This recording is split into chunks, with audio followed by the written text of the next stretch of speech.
तो ये सत्संग का फल है। और नारद बाबा बता करके चले गए। और अब उसके बाद क्या हुआ? ब्रह्मनद्यां सरस्वत्यां आश्रम पश्चिमे तटे साम्या प्रासैति प्रोक्त ऋषीणां सत्रवर्धन। नारद जी के जाने के बाद एक दिन प्रातःकाल स्नान ध्यान करके साम्याप्रास नाम के आश्रम में, जो सरस्वती नदी के पश्चिम भाग में है, वही व्यास आश्रम बद्री नारायण धाम का व्यास जी बैठे बैठे एकाएक व्यास जी का चित्त भगवान में लग गया और भगवान के सारे चरित्र व्यास के सामने दिखाई पड़ने लगे।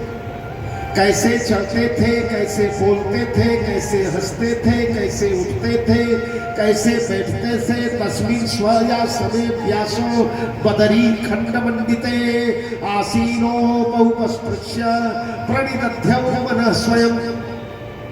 और महाराज व्यासदेव भगवान के अंतर हृदय में भगवान के सारे लीला चरित्र उजागर होने लगे हैं, सारे चरित्र दिखने लगे। और व्यासदेव ने गणेश जी का स्मरण किया। देखिए वहीं पर व्यास गुफा के सामने आधा किलोमीटर पहले गणेश जी का मंदिर है। जाओ व्यास गुफा तो पहले गणेश जी का मंदिर, बाद में व्यास जी का। तो वही गणेश जी का आवाहन किया। अब भागवत बनाएंगे तो व्यास जी पर लिखेगा कौन, राइटर कौन बनेगा? तो लेखक के रूप में गणेश जी महाराज पधारे हैं। गणेश जी ने लेखनी उठाया और व्यास देव जी ने भागवत की रचना प्रारंभ कर दिया। बोलिए गोपाल कृष्ण भगवान के। आइए भाई साहब ऐसे आ जाओ। गोपाल कृष्ण भगवान की। ये साधु ब्राह्मणों आचार्यों के लिए ही बनाया गया है। तो महाराज आप मेरी भागवत लिखे, मैं बोलूंगा और आप लिखेंगे। गणेश जी ने कहा व्यास जी हमें शर्त स्वीकार है, लेकिन मेरी भी एक शर्त है। क्या?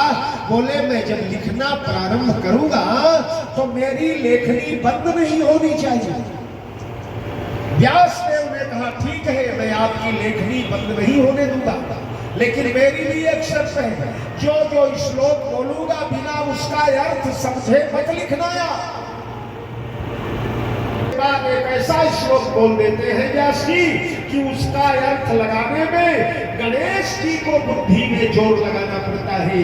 गणेश जी जब तक अर्थ समझते हैं 150 श्लोक और बना के रख देते। लिखो। ऐसे भागवत का लेखन प्रारंभ हुआ। कहां से प्रारंभ हुआ? बोले यथामृधे कौरव संजयानाम वीर श्रथो वीर गतिम गतेषु वृकोदरा विद्धगणाभिमर्श भग्नोरुतन्ने धृतराष्ट्र पुत्रे।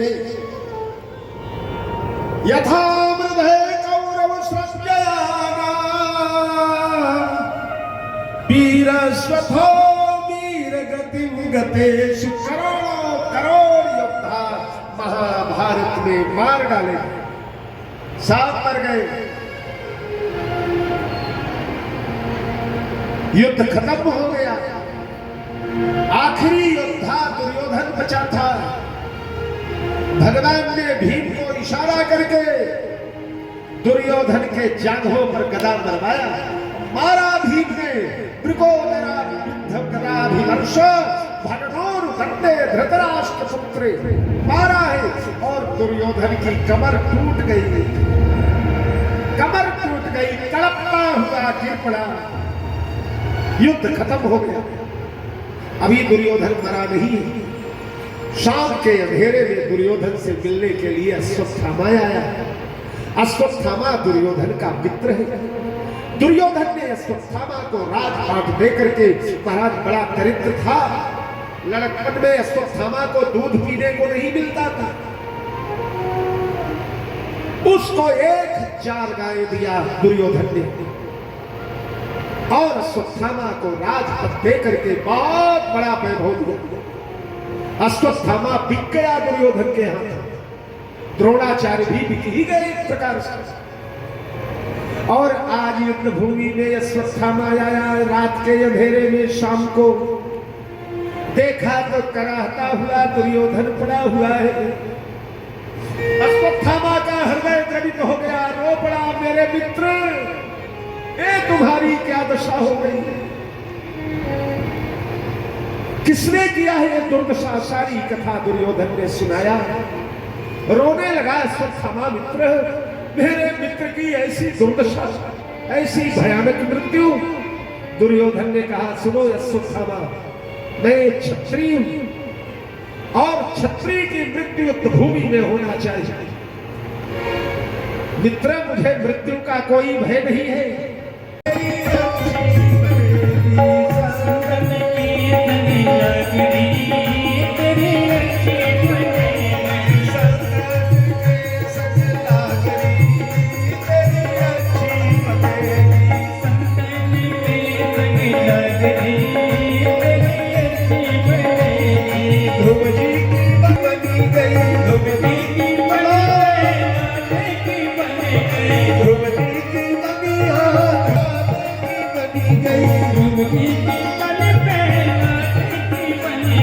सबरी के जगी गए भागरी, तेरी अच्छी बनेगी। सबरी के जगी गई भागरी, तेरी अच्छी बनेगी।